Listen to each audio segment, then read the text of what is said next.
ગીર સોમનાથના કોડીનારમાં ભૂતિયા આંગણવાડીનો પર્દાફાશ। કડવાસણ ગામમાં આંગણવાડીની જગ્યા ઉપર ટ્રાન્સપોર્ટ ચાલતો હોવાનો ખુલાસો થયો।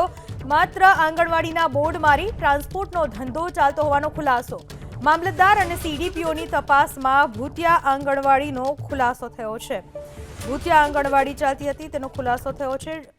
આંગણવાડીના બોર્ડ તળે ટ્રાન્સપોર્ટનો ધંધો કરવામાં આવી રહ્યો હતો। માત્ર આંગણવાડીનું બોર્ડ મારવામાં આવ્યું હતું, ધંધો ચાલતો હતો ટ્રાન્સપોર્ટનો।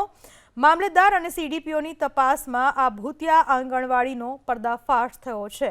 ગીર સોમનાથના કોડીનારની આ ઘટના, જ્યાં ભૂતિયા આંગણવાડીનો પર્દાફાશ થયો છે। કડવાસણ ગામની ઘટના, જ્યાં આંગણવાડીનું બોર્ડ મારવામાં આવ્યું હતું અને આંગણવાડીના બોર્ડ તળે ટ્રાન્સપોર્ટનો ધંધો ચાલતો હોવાનો ખુલાસો થયો છે। આ વિશે વધુ માહિતી આપવા આપણી સાથે જોડાઈ ચૂક્યા છે મારા સંવાદદાતા દિલીપ મોરી। દિલીપ, આ ભૂતિયા આંગણવાડીને લઈને શું જાણવા મળી રહ્યું છે? કેટલા લોકો સંકળાયેલા છે? કેટલા સમયથી આંગણવાડી ચાલી રહી છે?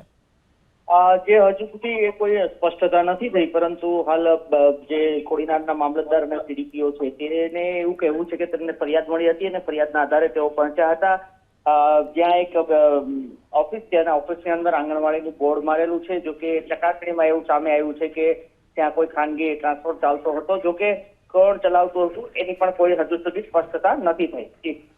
આભાર આપનો તમામ માહિતી બદલ।